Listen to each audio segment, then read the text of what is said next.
Baik ya, saya mulai untuk pembahasan mengenai seputar ulumul Quran dan sejarah perkembangannya.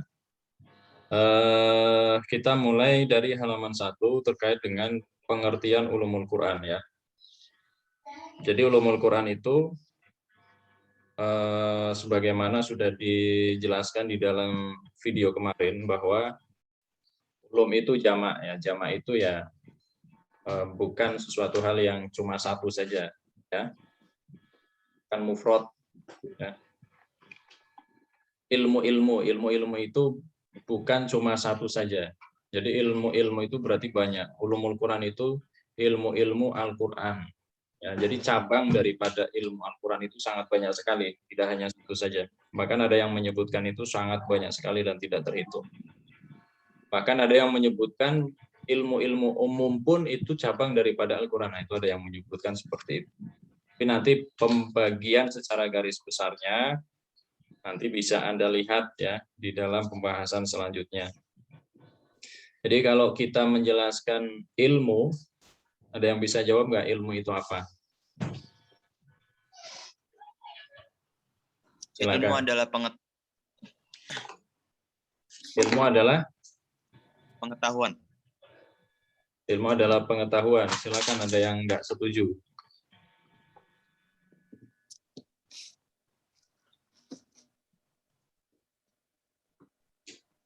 Ilmu adalah pengetahuan. Betul, Pak. Dari asal kata. Pengetahuan apa? Pengetahuan yang banyak. Pengetahuan tentang sesuatu, Pak. Karena tidak semua pengetahuan itu bisa disebut sebagai ilmu. Ya. Kalau gimana, Mbak Selvi? Pengetahuan dan pemahaman. Pengetahuan dan pemahaman. Jadi gini ya, kalau kita merujuk ke pengertian kata ya, pengertian secara apa namanya, secara bahasa, itu memang ilmu itu kalau dalam bahasa Arab itu dimaknai ketika sampai ke Indonesia itu pengetahuan. Tapi kita juga tidak bisa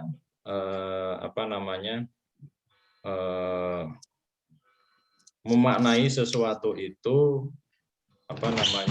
mengikuti daripada alih bahasa itu, karena terkadang alih bahasa itu justru mengurangi pengertian ya, atau mengurangi pemahaman terhadap sesuatu hal yang dialih bahasakan itu gitu.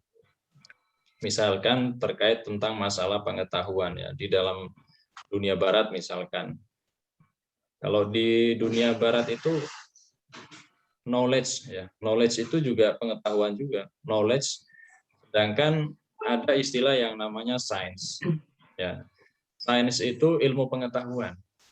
Jadi kalau di barat itu ada knowledge, ada science. Science itu ilmu pengetahuan, knowledge itu pengetahuan saja gitu. Jadi ilmu pengetahuan, ilmu itu sebenarnya sesuatu hal yang berbeda. Jadi ada ilmu, ada pengetahuan, ada ilmu pengetahuan. Itu kalau di dalam dunia barat saja itu sudah berbeda. Ya. Nah, kalau kita kembalikan lagi ke hakikat makna yang sesungguhnya, coba kita untuk bahan pertimbangan ada beberapa hal yang misalkan kalimat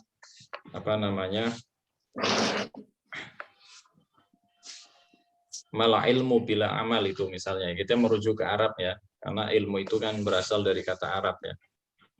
Malah ilmu bila amal itu kan dimaknai sebagai bukanlah sebuah ilmu jika tidak diamalkan. Ya, ada yang memaknai bahwa ilmu itu ketika dia sudah sampai tataran pengamalan. Jadi ketika itu tidak sampai ke tataran pengamalan, maka itu tidak bisa disebut sebagai ilmu ya, sebagai sebuah ilmu. Maka ada orang yang dia tahu, dia paham, tapi dia belum sampai disebut sebagai seorang yang berilmu. Nah, sebenarnya yang saya ikuti makna seperti ini. Jadi ada orang yang hanya sekedar tahu saja, misalkan ada orang yang tahu ilmunya, tahu pengetahuan tentang masalah rukun-rukun sholat, sesuatu hal yang membatalkan sholat, pengetahuan tentang beberapa fikih tentang sholat, tapi dia tidak mau mendirikan sholat. Nah, ini berarti kan belum sampai ke tataran ilmu. Maka sebenarnya sejatinya yang disebut sebagai seorang ulama itu adalah mereka yang berilmu dan mengamalkan ilmunya gitu. Itu sejatinya itu. Nah, kalau tingkatan yang tertinggi lagi, ya, kalau kita mengkaji tentang Asmaul Husna, di situ kan ada al-alim kan, ya. Al-alim itu siapa? Allah. Nah, itu coba Asmaul Husnanya, coba urutannya gimana? Ar-Razzaq, Al-Fatah, Al-Alim kan gitu kan? Ar-Razzaq, Iya. Al-Fatah, Al-Alim. Al-Alim itu yang maha mengetahui. Kalau sudah disebut sebagai maha mengetahui, berarti itu sumbernya tahu gitu. Sumbernya pengetahuan, sumbernya ilmu, ya.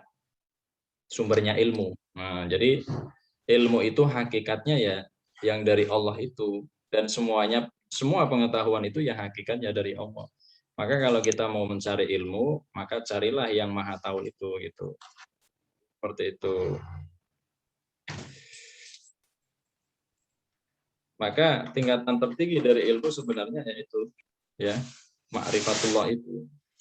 Makanya kalau kita ingin menjadi manusia yang berilmu, maka mau tidak mau kita harus dekat dengan sumbernya ilmu itu sendiri. Sampai di sini ada pertanyaan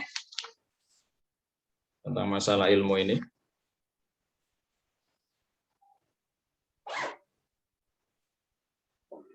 Nah, kalau tentang masalah ilmu ini nanti ada istilah orang yang diberitahu, ada orang yang mencari tahu, ya. Jadi kalau yang tertinggi ini orang yang diberitahu. Orang yang diberitahu ini ya nggak usah cari tahu ya. Nggak usah cari tahu, tapi diberitahu oleh Allah Subhanahu wa Ta'ala. Kita biasanya menyebutkan ini namanya ilmu laduni, ya, ilmu laduni. Ya. Terus kemudian ada orang yang mencari tahu. Kayak kita ini tingkatannya mencari tahu. Jadi kalau pengetahuan itu tidak dicari ya kita tidak tahu. Makanya di situ ada istilah tolabul ilmi, ya, mencari ilmu. Ya. Mencari ilmu itu ya dicari, ada ikhtiar lahir maupun batin. Ikhtiar lahir misalkan kita mau mengeluarkan tenaga, kita mau mengeluarkan uang, ya, kita harus bersusah payah. Nah, ini namanya ikhtiar lahir. Nah, kalau ikhtiar batin itu ikhtiar yang berkaitan dengan riyadoh daripada jiwa kita, termasuk salah satunya kaitannya dengan niat, terus kemudian kaitannya dengan iktikad, ya, kaitannya dengan kesabaran, itu namanya ikhtiar batin. Makanya mencari ilmu itu ya nggak bisa enak-enakan, ya. Makanya kalau mencari ilmu ya harus istilahnya itu mau susah payah, ya, susah payah, ya. Prihatin, istilah kalau di pondok itu namanya prihatin. Makanya kalau mondok itu mestinya prihatin, ya, mau puasa, terus kemudian kadang tidurnya itu bukan di kasur yang empuk, ya. Terus kemudian tentang masalah jadwal dia harus mau diatur, ya. Jadi kalau ada pondok yang di situ disediakan fasilitas yang sangat luar biasa, nanti prihatinnya itu kurang, gitu ya. Nah itu, jadi ilmu itu harus ada ikhtiar lahir, ikhtiar batin. Jadi ada yang diberitahu, ada yang mencari tahu, ada pula yang tidak mau tahu. Nah ini jangan sampai kita di situ, ya. Jadi ada yang diberitahu, ada yang mencari tahu, ada yang tidak mau tahu. Ini yang terakhir ini yang sampai kita menjadi seperti itu. Paham ya? Terus kemudian terkait dengan pengertian Al-Qur'an ya. Pengertian Al-Qur'an, coba ada yang bisa menerangkan Al-Qur'an itu apa? Coba silakan.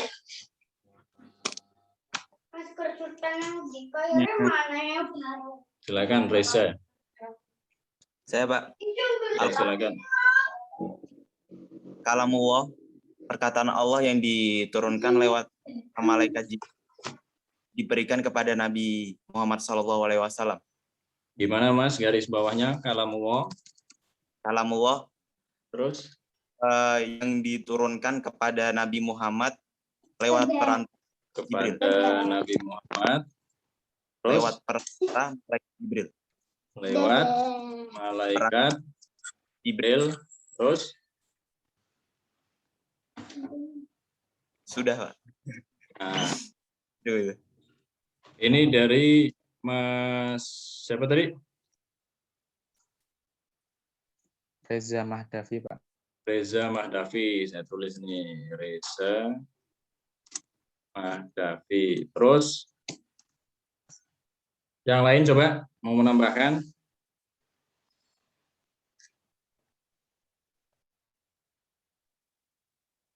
Saya, Yang Pak. lain? Silakan, Mas Taufik. Ya, Al-Quran Taufik. yaitu seperti tadi kata Mas Reza, kalamullah yang diturunkan kepada Nabi Muhammad Terus melalui perantara malaikat Jibril sebagai pedoman bagi umat manusia. nah, tambahannya berarti pedoman bagi manusia ya. Nah, ada tambahan lagi enggak? Silakan. Farudin Aman. Siapa? Mas Aman ini, Pak. Mana? Farudin Aman. Oh ya, silakan Mas. Farudin Aman. Quran itu kumpulan dari wahyu-wahyu Allah yang diturunkan kepada Nabi Muhammad. Kumpulan wahyu-wahyu Allah disampaikan yang turun kepada Nabi Muhammad. Ya, ini intinya tadi sama ya dengan Mas Reza ya. Diturunkan kepada Nabi Muhammad. So, ada tambahan enggak? Beda kumpulan berarti, Pak. Kalau misalnya Mas Aman ada kumpulannya. Gimana? Beda kumpulannya, Pak. Beda kumpulannya ya. Saya tulis kumpulannya aja berarti ya. Kumpulan wahyu-wahyu Allah. Terus ada lagi enggak? Silakan. Ada. Didik Purnomo, silakan. Mas Didik, videonya mana, Dik?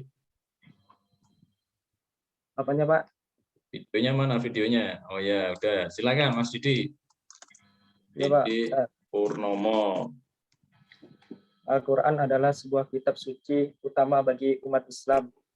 Umat Islam percaya kepada kitab Al-Quran yang diturunkan oleh Allah sebagai petunjuk bagi umat Islam seluruh dunia. Sama ya? Intinya sama kan? Petunjuk bagi umat Islam, tadi sama dengan Mas Taufik ya, pedoman bagi manusia. Ya, Pak. Ada tambahan yang khusus nggak, Mas Didi?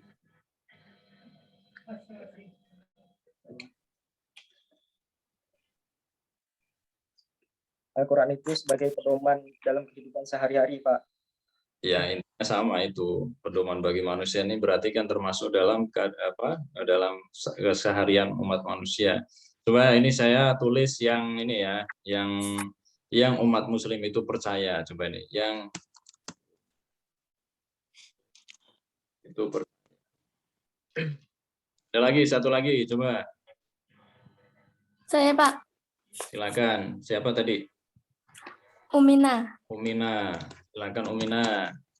Al-Quran adalah kalamullah yang diturunkan kepada Nabi Muhammad melalui perantara malaikat Jibril dan membacanya termasuk ibadah. Nah, membaca termasuk ibadah. Udah ya, ini saya bahas yang ini dulu. Kalamullah tadi yang dibahas Mas Riza, kalamullah. Kalamullah itu berarti kalam Kalam Allah. Allah. Kalam Allah. Jadi bukan kalam manusia, bukan kalam makhluk yang lain. Ini percaya nggak Anda ini? Percaya nggak kalau Al-Quran itu kalam Allah? Saya percaya. Percaya. Ada nggak yang nggak percaya? Nggak Mas apa-apa. Kalau nggak percaya di kuliah saya nggak apa-apa, nggak saya marahi ya. Ada nggak yang nggak percaya? Hah? Ada yang nggak percaya? Nggak apa-apa. Kadang ini kita ini sok beriman tapi padahal hatinya nggak beriman ya. Mas Amin Mbak katanya. Kalau Mas Amin nggak percaya nggak sesuai sama namanya berarti. Ya, namanya Percaya, Amin. Pak. Percaya, Pak. Percaya.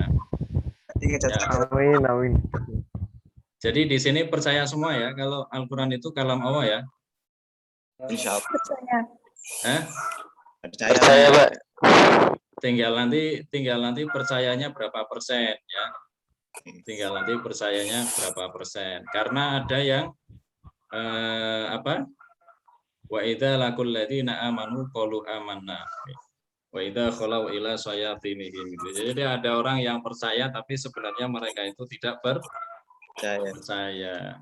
Nah, ini udah dicatat sama Gusti Allah ya. Ada orang yang ngaku-ngaku percaya tapi sebenarnya hatinya itu tidak percaya. Buktinya percaya sama kalam Allah tapi tidak mau mengikuti kalam Allah. Banyak nggak yang seperti itu? Banyak, Pak. Banyak. Banyak juga. Berarti itu percaya apa enggak? Ya percayanya cuma percayanya cuma di lisan. Padahal yang namanya percaya itu meyakini di dalam hati, terus kemudian mengucapkan secara lisan, dan kemudian mengamalkan dengan anggota badan. Itu yang namanya percaya, ya. Dan ciri-ciri orang yang percaya itu, ya. Ciri-ciri orang yang percaya itu gimana? Percaya itu kalau di dalam bahasa agama itu kan Amanah. Ya, beriman ya. Kalau di dalam bahasa itu namanya beriman. Tapi ada yang tadi saya sebutkan ayatnya itu wa idza laqul ladzina amanu qalu amanna wa idza khalau ila syayatinihim. Ada yang pegang mushaf nggak terjemahan? Mas Taufik. Atau yang dekat ayatnya yang dekat silakan. Dibaca surat Al-Baqarah, coba. Baca surat Al-Baqarah terjemahannya ya. Ayat 14 coba. Suaranya yang paling bagus Mas Amin Mbak kayaknya Pak. Suruh baca. Silakan dibaca terjemahannya.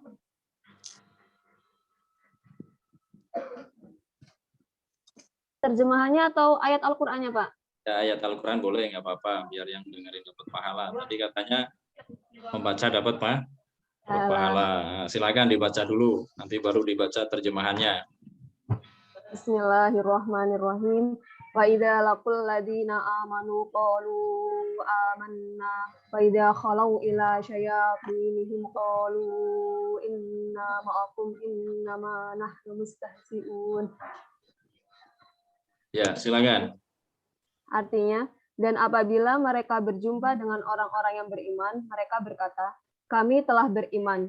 Tetapi apabila mereka kembali ke setan-setan atau para pemimpin mereka, mereka berkata, sesungguhnya kami bersama-sama kamu, kami hanya berolok-olok. Ya, sudah. Sudah, Pak. Ya, jadi seperti itu ya. Jadi kebanyakan dari kita ini, kadang kita ini ya, nggak sadar bahwa ada sisi kekafiran yang ada di dalam diri kita ini. Mestinya kalau memang kita ini beriman berarti kan harus totalitas dengan agama Allah kan gitu kan. Nah, tapi di sini sudah disinggung sama Allah ya. Jadi kita ini kalau di dalam komunitas beriman itu kita ini ngaku-ngaku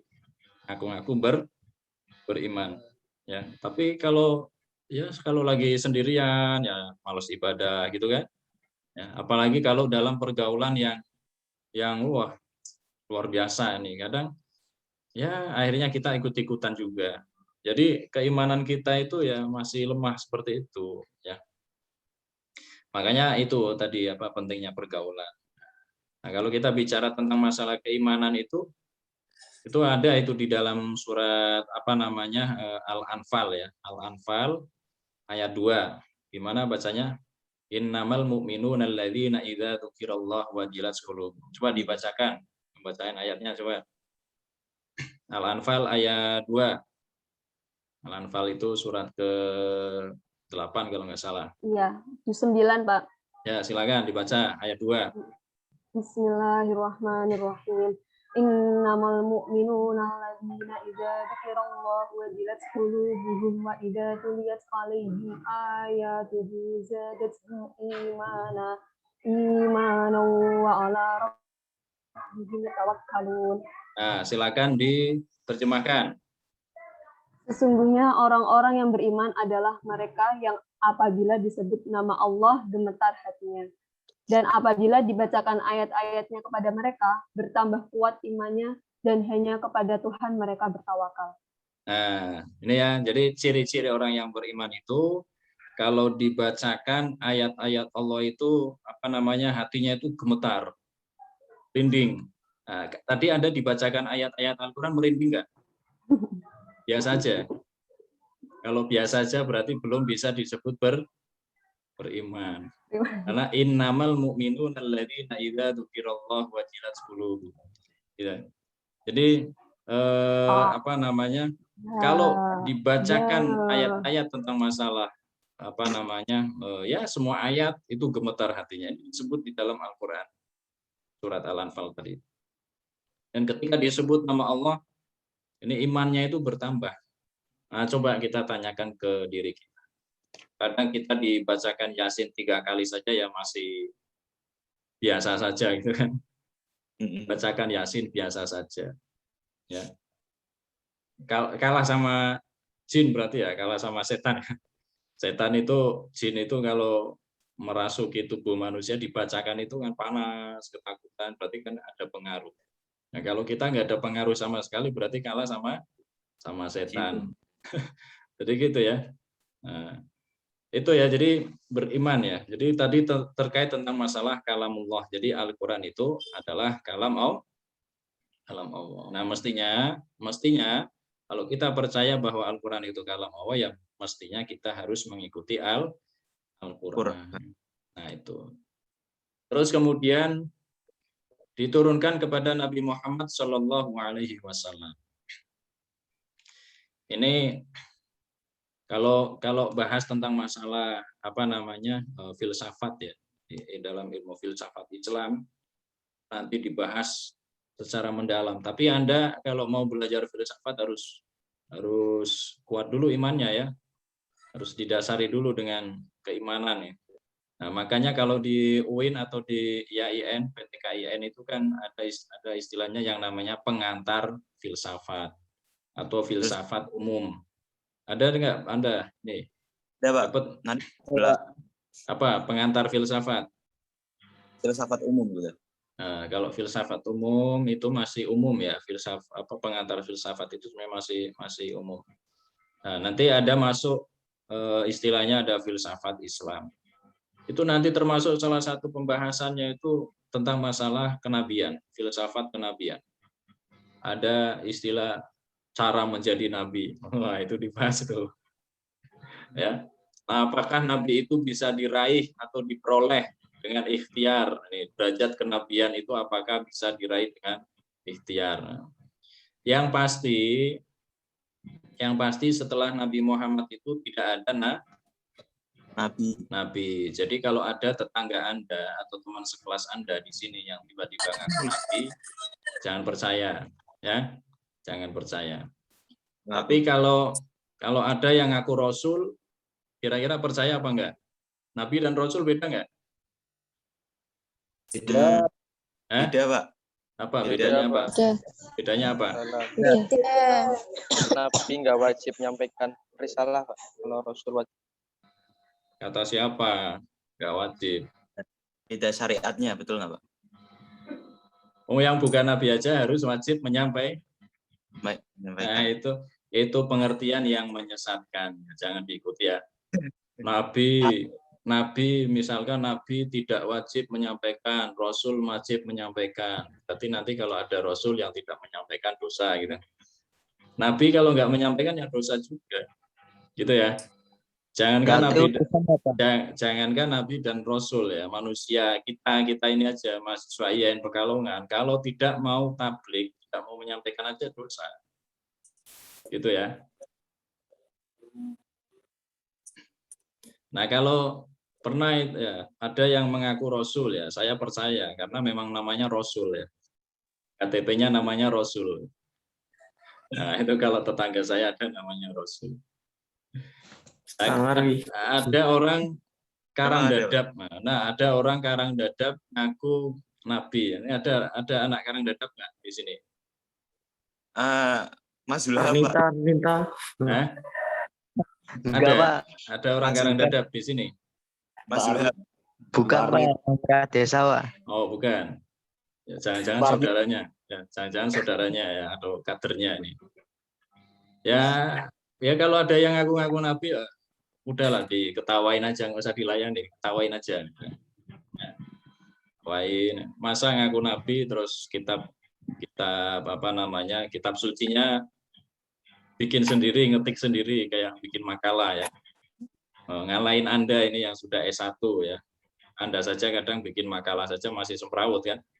Ini ada yang ngaku Nabi, bikin kitab suci sendiri, diketik sendiri, pakai juru ketik. Ya. Nah ini kan parah ya. Itu ya, jadi makanya istilahnya khotamin nabi, ya kan? Jadi penutup para nabi. Kalau sudah ditutup ya sudah nggak ada nabi lagi. Nah ini salah satu ini ya kajian di dalam filsafat ikhtiar atau cara memperoleh kenabian gitu ada. Terus dibahas juga nabi apakah ada yang perempuan? Karena jumlah nabi itu banyak. Kalau tidak salah itu 124.000. Ya. 124.000 nabi yang diturunkan oleh Allah Subhanahu wa taala dari zamannya Nabi Adam sampai nabi yang terakhir. Nah, rasulnya ada berapa jumlah rasulnya? Jumlah rasulnya itu kalau tidak salah ada 313 rasul. Di nabinya itu ada 124.000, rasulnya itu ada 313. Nah, jadi itu ya. Nah, Nabi Muhammad ini termasuk nabi yang darinya itu kemudian disampaikan Al-Qur'an. Ya. Makanya tadi disampaikan oleh Riza bahwa itu diturunkan kepada Nabi Muhammad Shallallahu Alaihi Wasallam. Lewat mana? Lewat malaikat Jibril. Nah, makanya malaikat Jibril ini menjadi malaikat yang paling mulia. Ya, ini harus dikatakan memang nyatanya gitu itu. Makanya semua yang berkaitan dengan Al-Qur'an ini menjadi mulia. Ya, menjadi mulia. Misalkan Nabi Muhammad, beliau diturunkan Al-Qur'an, beliau disuruh untuk menyampaikan Al-Qur'an. Nabi Muhammad menjadi manusia yang mulia. Bulan Ramadan diturunkannya Al-Qur'an, maka menjadi bulan yang paling mulia. Malaikat Jibril ya, beliau diberi amanat untuk menyampaikan Al-Qur'an kepada Nabi Muhammad. Beliau menjadi mulia. Ya. Jadi Al-Qur'an ini nggak sembarangan, dititipkan oleh semuanya yang mulia. Manusia-manusia yang mau menghafalkan Al-Qur'an, dia menjadi manusia yang mulia. Malam diturunkannya Al-Qur'an, malam Lailatul Qadar, menjadi malam yang paling mulia. Jadi jangan ini ya, jangan meremehkan Al-Qur'an. Nanti sebaliknya orang yang meremehkan Al-Qur'an ya kebalikan daripada mulia, akan menjadi manusia yang hina di nadina. Nah ini ya. Jadi kalamullah kepada Nabi Muhammad diturunkan kepada Nabi Muhammad lewat malaikat Jibril. Pedoman bagi manusia. Jadi Al-Qur'an itu pedoman bagi manusia, bukan cuma umat Islam saja. Paham ya? Di semua umat manusia itu harus berpedoman kepada Al-Qur'an. Kalau belum mau mengikuti Al-Qur'an ya berarti dia belum disebut sebagai orang Islam. Ya. Jadi itu. Kalau sudah mau mengikuti Al-Qur'an berarti dia sudah bisa disebut sebagai orang Islam. Kalau sudah mengaku orang Islam tapi belum mau berpedoman kepada Al-Qur'an, berarti Islamnya cuma Islam KTP. Itu pun kalau punya KTP, kalau nggak punya KTP ya berarti ya Islam apa itu namanya, ya. Islam KTP aja nggak bisa disebut sebagai Islam KTP, nggak punya KTP, ya. Islamnya baru Islam KK mungkin ya, baru punya KK. Kumpulan wahyu-wahyu Allah ini, Mas Fahrudin menjawab kumpulan wahyu-wahyu Allah ya. Kumpulan ya, kalau disebut kumpulan itu susah juga ya, karena kita ini jangan dibatasi wahyu Allah itu hanya dari surat An-Nas sampai kalam itu kan ya gini ya, kalam itu kan kalam Allah. Kalau bahasa kita ini kan perkataan Allah kan gitu kan. Kalam Allah itu jangan kita batasi dari surat Al-Fatihah sampai surat An-Nas saja. Kalau kita batasi berarti selain itu Allah diam saja gitu. Nggak pernah berkalam. Ya. Hanya berkalam di kehidupannya Rasulullah saja. Sebelum itu nggak pernah berkalam. Nah, kalau kita sebut sebagai kumpulan wahyu Allah berarti semuanya gitu. Jadi tidak terbatas kepada surat Al-Fatihah sampai surat An-Nas. Maka ada yang membatasi Al-Qur'an adalah kalamullah gitu ya. Yang dimulai gitu kan. Dimulai dari surat Al-Fatihah sampai surat An-Nas. Itu ada pengertian yang membatasi itu gitu. Gitu ya. Kemudian yang umat muslim itu percaya. Nah, ini tadi sudah kita bahas ya. Kalau Al-Qur'an itu kan berarti untuk semua umat manusia. Maka ketika umat manusia itu mengikuti atau berpedoman kepada Al-Qur'an berarti dia disebut sebagai muslim. Kalau orang muslim tidak berpedoman kepada Al-Qur'an berarti ya muslimnya tadi cuma muslim Katolik saja ya. Membacanya termasuk ibadah. Nah, jangankan membacanya ya, mendengarkan juga itu juga termasuk ibadah. Anda mendengarkan Al-Qur'an itu ibadah, tidak hanya membaca saja. Ya. Jadi membaca dan mendengarkan. Nah, makanya kalau ada orang tadarus itu didengarkan. Jangan kayak kebanyakan orang ya, kebanyakan orang apalagi kalau pas Ramadan itu yang satu baca Al-Qur'an, nanti yang lain ada medangan, ngopi-ngopi ya. Makan cemilan, ngobrol-ngobrol, yang baca cuma satu. Nah, mestinya ini gantian ya. Mestinya gantian. Yang satu baca, yang lain ya dengerin gitu. Minimal kalau nggak nyimak ya dengerin. Jangan ngobrol sendiri ya. Jangan ngobrol sendiri. Ada ayat wa idza quri'al Qur'an fastami'u lahu wa ansitu la'allakum turhamun. Itu ya ayatnya. Itu ayat apa ya? Lupa saya itu. Dan apabila dibacakan Al-Qur'an maka dengarkan dan perhatikanlah agar kita semuanya mendapatkan rahmat dari Allah Subhanahu wa taala. Ini perintah langsung ya, perintah langsung dari Allah Subhanahu wa taala. Apabila kita itu diperdengarkan Al-Qur'an, maka kita harus mendengarkan dan memperhatikan. Tidak hanya mendengarkan saja, ya, mendengarkan dan memperhatikan supaya apa? Supaya kita ini mendapat rahmat dari Allah Subhanahu wa taala. Rahmat itu kasih sayang dari Allah Subhanahu wa taala. Kita ini kalau sudah diberi kasih sayang oleh Allah Subhanahu wa taala itu udah hidup kita udah enak lah.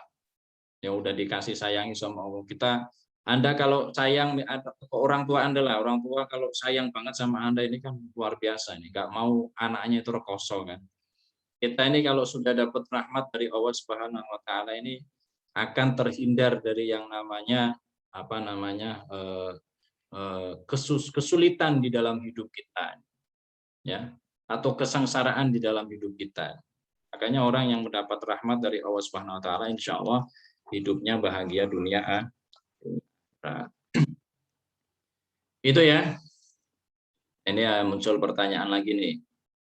Al-Qur'an adalah ini dari Zulham Akbar. Al-Quran adalah kitab suci yang diwahyukan Allah kepada Nabi Muhammad, ya kitab suci, disucikan ya, dikeramatkan. Nah, dikeramatkan, disucikan, bolehlah disebut sebagai kitab suci. Cuma pertanyaannya kitab itu apa? Nah, kitab itu apa? Ada yang bisa jawab nggak? Silakan.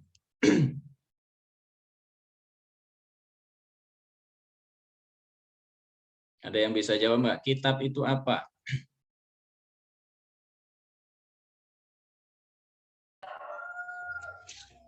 Kitab itu dari bahasa Arab yang artinya adalah buku.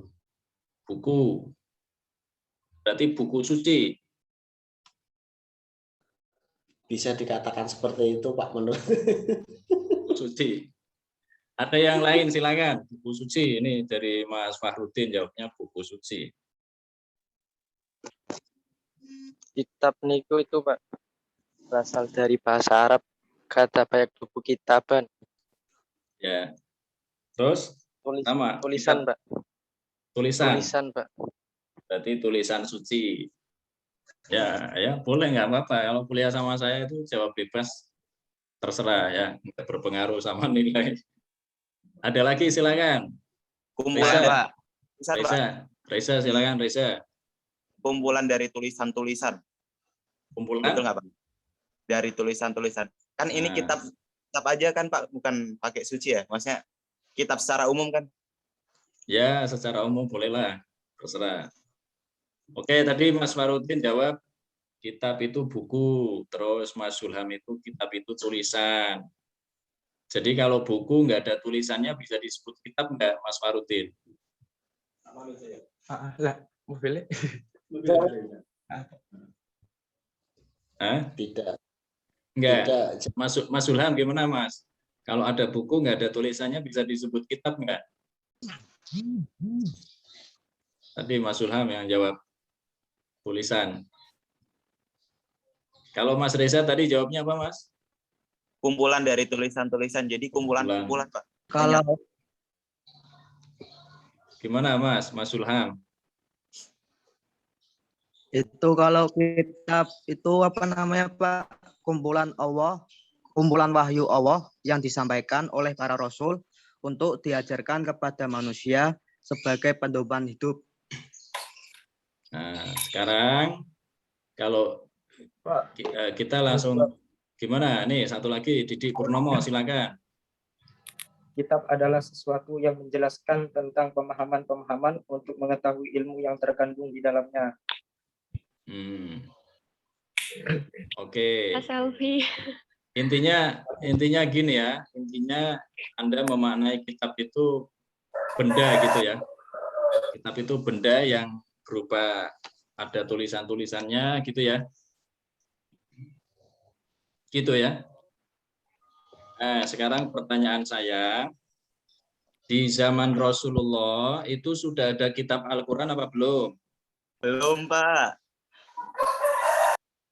Belum ya? Nah, Belum. tapi kata kitabnya sudah ada belum? Sudah. Belum. Kata kitabnya sudah ada belum? Belum. Kata kitabnya belum ada. Coba dibaca surat Al-Baqarah ayat 2. Nah, tadi yang pegang Al-Quran siapa?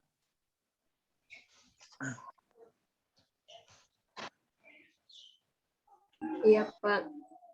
Silakan dibaca Al-Baqarah ayat 2. Bismillahirrahmanirrahim.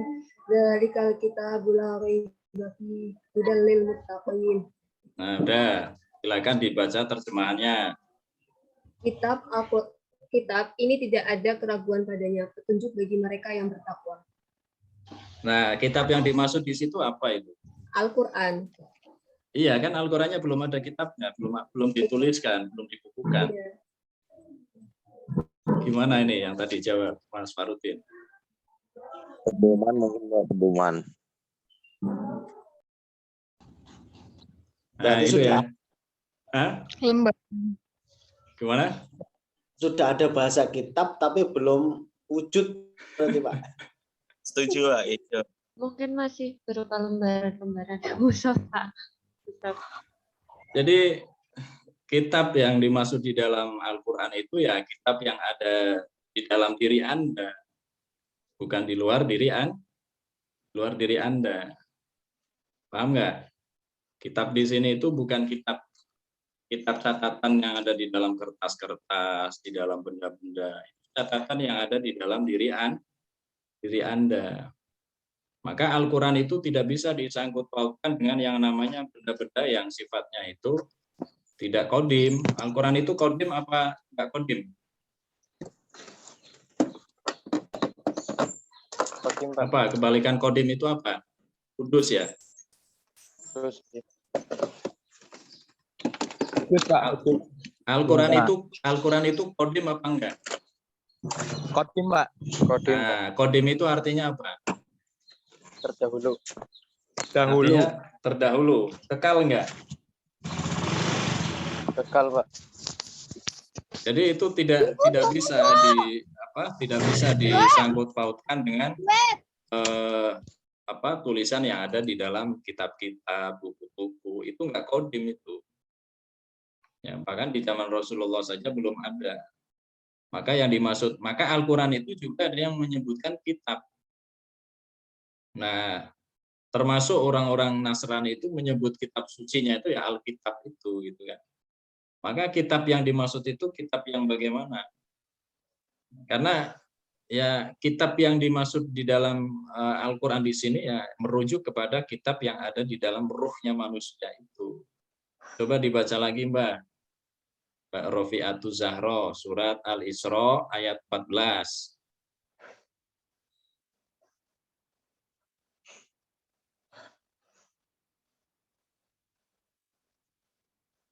Al-Isra ayat 14.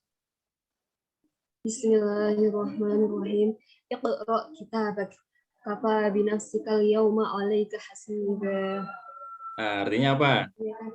Bacalah kitabmu, cukuplah dirimu sendiri pada hari ini sebagai penghitung atas dirimu. Nah, jadi sebenarnya kitab yang dimaksud itu adalah kitab yang ada di dalam ruh kita. Gitu kan? Maka sebenarnya catatan amal perbuatan itu ya tercatat di dalam ruh kita. Maka ketika kita berbuat dosa, kita selalu ingat itu karena sudah tercatat. Ya. Besok di hari kiamat kita akan dihisap itu karena ada kitabnya. Kita ini ada kitabnya. Terus kenapa Al-Quran itu dimaknai sebagai kitab? Karena sebenarnya Al-Quran itu lahir daripada kalam Allah yang mana itu tersampaikan daripada ruh yang terdalam dari sumbernya ruh ya. Sumber ruh itu kita sebut sebagai Abul Arwah. Ini ngajinya tambah bingung ya. Beliaunya tambah bingung ini.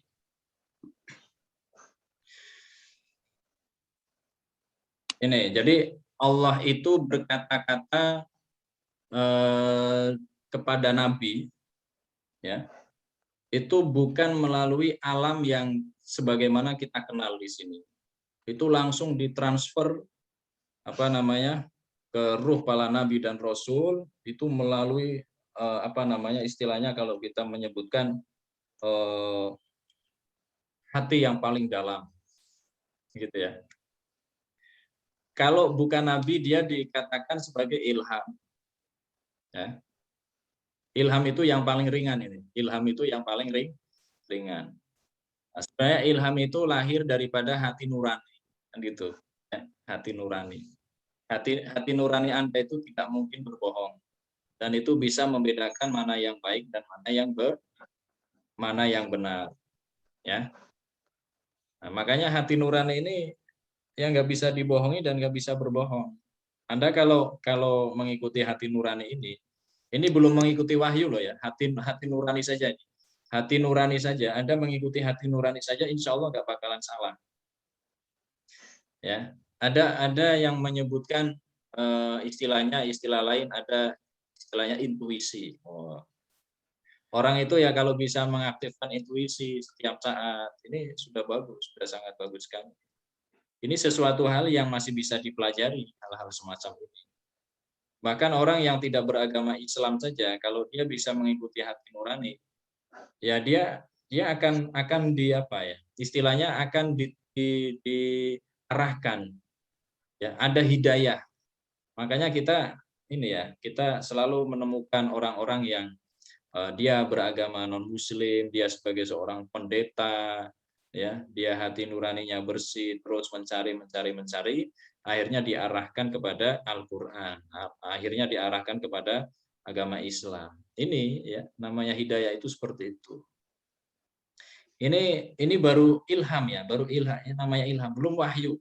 Kalau wahyu itu khusus diturunkan kepada Nabi dan Rasul. Makanya jangan ngaku-ngaku dapat wahyu, gitu ya.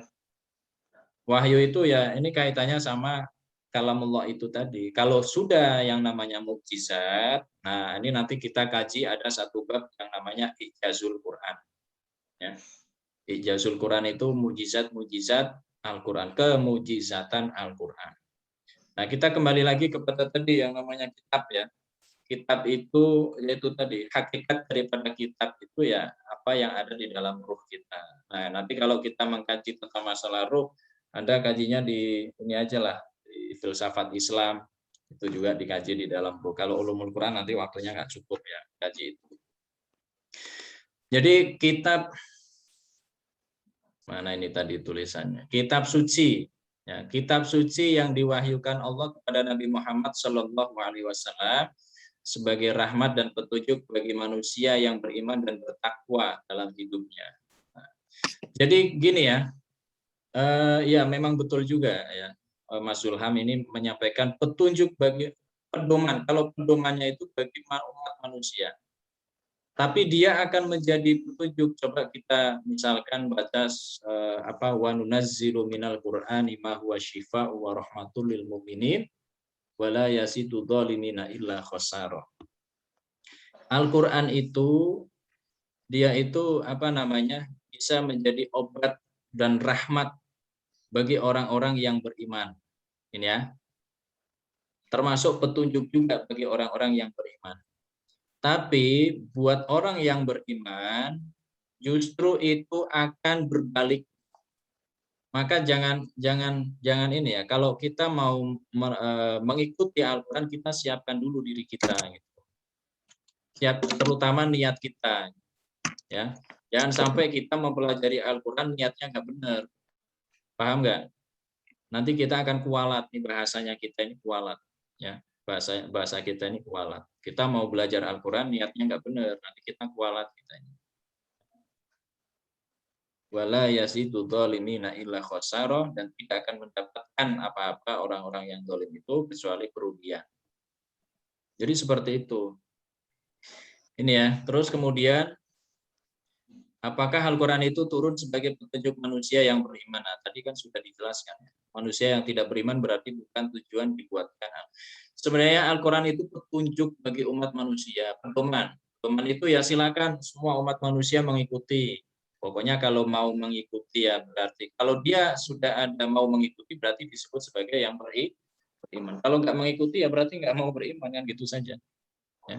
Jadi untuk semua manusia silakan, kalau yang mengikuti ya selamat, kalau tidak mengikuti ya tidak selamat. Kalau yang mau mengikuti berarti dia disebut sebagai orang yang beriman.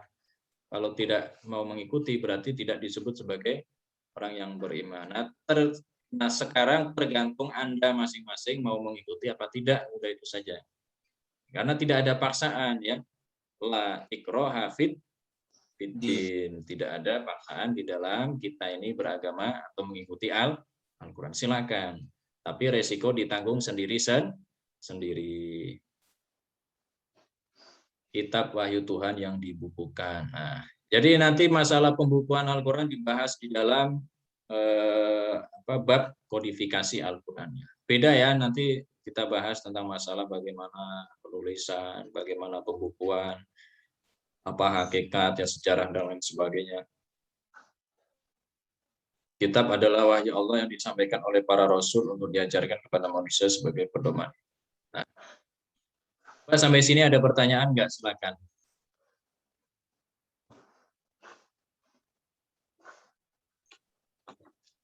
Jadi kalau sudah tidak ada, ini saya mau bahas sedikit. Ya, tadi kan baru sampai tentang masalah pengertian ulumul Quran ya. Jadi sekarang tentang masalah apa namanya sedikit tentang sejarah. Jadi kalau dulu ketika Rasulullah SAW masih ada, itu orang-orang para sahabat ya. Sahabat itu apa sahabat itu? Kan Anda sering dengar nih sahabat Nabi Muhammad, sahabat Rasul. Sahabat itu apa? Orang yang paling terdekat. Orang yang menjumpai pada masa Rasulullah. Orang yang menjumpai masa apa tadi? Wildan. Iya Pak, orang yang hidup pada masa Rasulullah walaupun tidak berjumpa dengan beliau. Nah, sekarang ada lagi nggak? Silakan. Orang yang paling terdekat dengan Rasulullah. Nah, ada lagi nggak yang lebih tepat lagi? Orang yang orang yang hidup di zaman Rasulullah dan beriman kepadanya dan meninggal di atas agama Islam. Coba ulangi lagi, Mas Reza. Orang yang hidup di masa Rasulullah, terus iman kepadanya, terus dan meninggal di atas agama Islam. Nah, ini saya gabungkan ya. Jadi yang namanya sahabat itu ini harus diingat. Sahabat itu orang yang hidup di zaman Rasulullah, pernah bertemu dengan Rasulullah, dia beriman sampai akhir ayatnya. Ini yang namanya sahabat. Ada orang yang bertemu dengan Rasulullah tapi tidak beriman, ini tidak bisa disebut sebagai sahabat ya. Nah, contohnya misalkan ada yang namanya Abu Jalal. Abu Jalal benar ya? Abu Lahab. Nah, ini tidak disebut sebagai sahabat. Dan harus pernah juga berjumpa dengan Rasulullah. Ada orang yang hidup sejaman dengan Rasulullah, beriman, tapi tidak pernah berjumpa dengan Rasulullah, dia berjumpanya dengan sahabat yang lain, maka ini jumhur ulama mengatakan bahwa dia tidak bisa disebut sebagai sahabat. Contohnya siapa? Ada yang namanya Uwais Al-Qarni. Sudah dengar ya kisahnya ya? Uwais Al-Qarni itu kalau tidak salah dia itu tinggal di Yaman kalau nggak salah. Dia di Yaman karena ibunya sakit-sakitan dari Madinah jauh, maka Uwais Al-Qarni itu sangat kesulitan untuk menjumpai Rasulullah. Suatu ketika dia mendapatkan izin dari ibunya, untuk menjumpai Rasulullah. Akhirnya dia jauh-jauh dari kota Yaman ya ke Madinah, itu mengendarai binatang dulu itu apa? Keledai. Nah, ternyata keledainya nggak kuat sampai dia akhirnya jatuh pingsan, kemudian dibawa oleh rombongan. Ini Anda baca sendiri kisahnya ya. Sampai ke Madinah, terus kemudian ternyata tidak ketemu sama Rasulullah. Nunggu lama hanya ketemu sama Aisyah saja. Nah, Rasulullah ini masih di medan perang. Hanya ketika ditunggu, dia ingat ibunya. Pesan ibunya jangan lama-lama karena memang ibunya masih sakit. Nah, akhirnya karena ingat sama ibunya dengan berat hati, akhirnya Uwais Al-Qarni ini pulang lagi. Setelah pulang lagi ya nggak ketemu sama Rasulullah. Nah, ketika beliau pulang, ya nggak ketemu sama Rasulullah. Rasulullah ternyata tahu ini karena memang manusia luar biasa ya. Rasulullah tahu ada yang datang, ada yang mencarinya. Bahkan ciri-cirinya Rasulullah tahu ya. Ciri-cirinya beliau Rasulullah. Silakan Anda buka hadis-hadis yang berkenaan dengan Uwais Al-Qarni. Ciri-ciri sampai detailnya tahu. Bahkan Rasulullah mengatakan beliau itu orang yang terkenal di langit. Kalau doanya itu insya Allah terkabul. Makanya ini Umar bin Khattab itu sampai meminta doa kepada Uwais Al-Qarni. Ternyata beliau kenapa sebegitu hebatnya karena saking berbaktinya kepada orang tua dan menyimpan kerinduan yang sangat besar kepada Rasulullah SAW. Jadi wali itu, amalannya cuma itu saja. Jadi wali. Apalagi Anda punya amalan apa?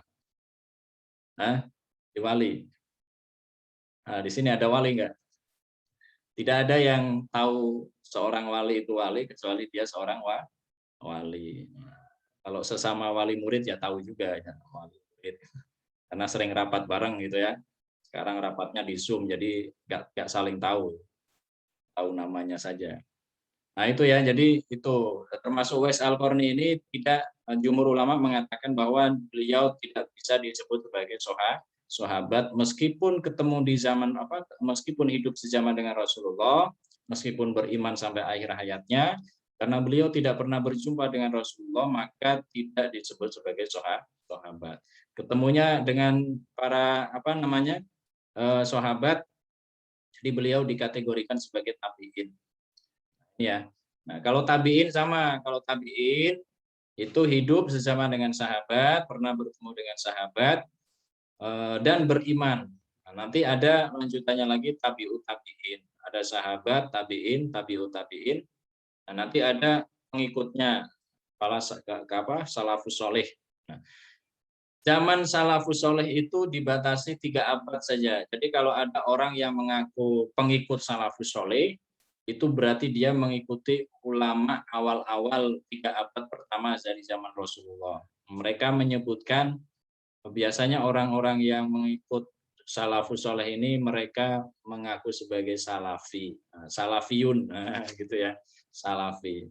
Nah kalau ya semuanya yang mengaku salafi, cuma namanya beda-beda, ada yang mengaku salafi, ada yang mengaku ahlus sunnah wal jamaah dan seterusnya kan gitu. Itu ya, jadi ketika zaman Rasulullah itu para sahabat, orang-orang itu kalau bertanya langsung kepada Rasulullah. Jadi nggak repot. Nah, sekarang permasalahannya adalah ketika Rasulullah itu sudah tidak ada, bertanyanya kemana? Kan gitu, ya. Apalagi bertanya tentang masalah Al-Qur'an. Maka kemudian ada ilmu tentang masalah Rosmul Mushaf. Apakah Al-Qur'an ini cara menulisnya gimana? Rasulullah nggak pernah mencontohkan. Ya, ada Rosmul Mushaf di sini, nanti ada pembahasan Rosmul Mushaf. Gimana hukumnya menuliskan Al-Qur'an? Ada nama kita bahas kodifikasi Al-Qur'an. Gimana tentang masalah tafsirnya seperti apa? Nanti ada ilmu yang namanya lahir ilmu tafsir, ilmu takwil, ya. Ada nanti bahas terjemah, ya. Kemudian bagaimana tentang masalah tafsir-tafsir yang berkenaan dengan huruf-huruf muqatta'ah, nanti lahir pembahasan Fawatihus Suwar, pembukaan ayat-ayat Al-Qur'an, ya. Gimana secara spesifik di situ membahas tentang masalah kisah-kisah Al-Qur'an, dikaji secara mendalam, nanti lahir Qasasul Qur'an, ya. Ijazul Quran, ada qiraat Quran, gimana cara membacanya yang sebenarnya yang diajarkan oleh Rasulullah, nanti lahir qiraat Al-Quran, ya. Ada nanti muhkam mutasyabihat, ada yang namanya munasabah Al-Quran, ada nasih mansur dan seterusnya. Jadi sepeninggal Rasulullah akhirnya banyak kajian-kajian ilmu yang meskipun itu tidak ada pada zaman Rasulullah, tapi itu nanti dikaji. Dan itu tidak disebut sebagai sebuah bid'ah. Wah, ini ya. Ulumul Quran itu zaman Rasulullah nggak ada, tapi kita nggak menyebutkan bid'ah, ya. Jadi jangan dikit-dikit bid'ah. Kalau kita dikit-dikit bid'ah, wajah kita di zaman Rasulullah juga tidak ada, berarti wajah kita bid'ah juga, gitu kan. Nah, termasuk ilmu fikih itu zaman Rasulullah nggak ada, ilmu fikih, ilmu tasawuf, ya itu nggak ada semuanya, tapi secara hakikatnya itu ya sebenarnya sudah ada. Jadi seperti itu ya. Sampai di sini ada pertanyaan nggak? Jadi besok pertemuan selanjutnya untuk videonya tolong yang seperti contoh kemarin ya, dikumpulkan paling lambat hari Sabtu. Nah, sebenarnya hari ini tuh Anda itu tanya jawab, ada yang bertanya, nanti yang presentasi menjawab, kan gitu, ya. Biar diskusinya itu hidup. Anda jadi ciri-ciri diskusi hidup itu ya kalau diskusi hidup itu berarti menandakan bahwa Anda itu sudah belajar. Kalau diskusinya nggak hidup, ya berarti Anda belum siap untuk kuliah. Diskusi itu kan karena saling tahu gitu ya. Kalau ada dua orang yang satu tahu, yang satu tidak tahu, mau diskusi ya nggak bisa.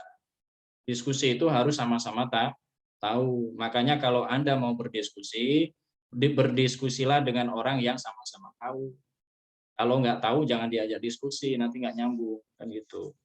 Nah, ini belajar dulu Anda ya, belajar nanti minggu depan Anda pelajari bab di RPS itu apa? Kodifikasi Al-Qur'an. Kodifikasi Al-Qur'an ya kalau nggak salah ya, minggu depan kita bahas tentang masalah kodifikasi.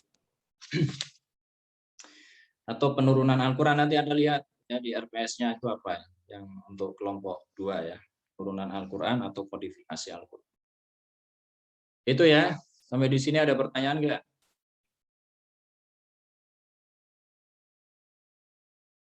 Silakan.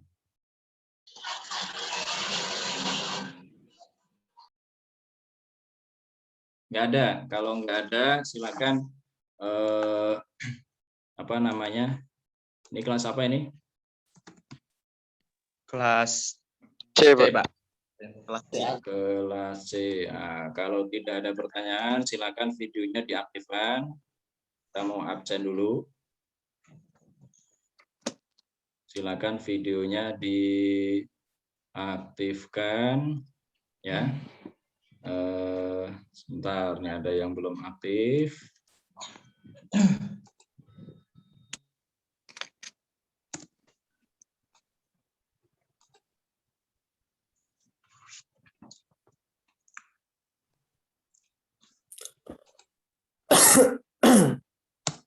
Udah ya, itu saja dari saya. Kurang lebihnya mohon maaf. Terima kasih. Wassalamualaikum warahmatullahi wabarakatuh. Waalaikumsalam. Waalaikumsalam.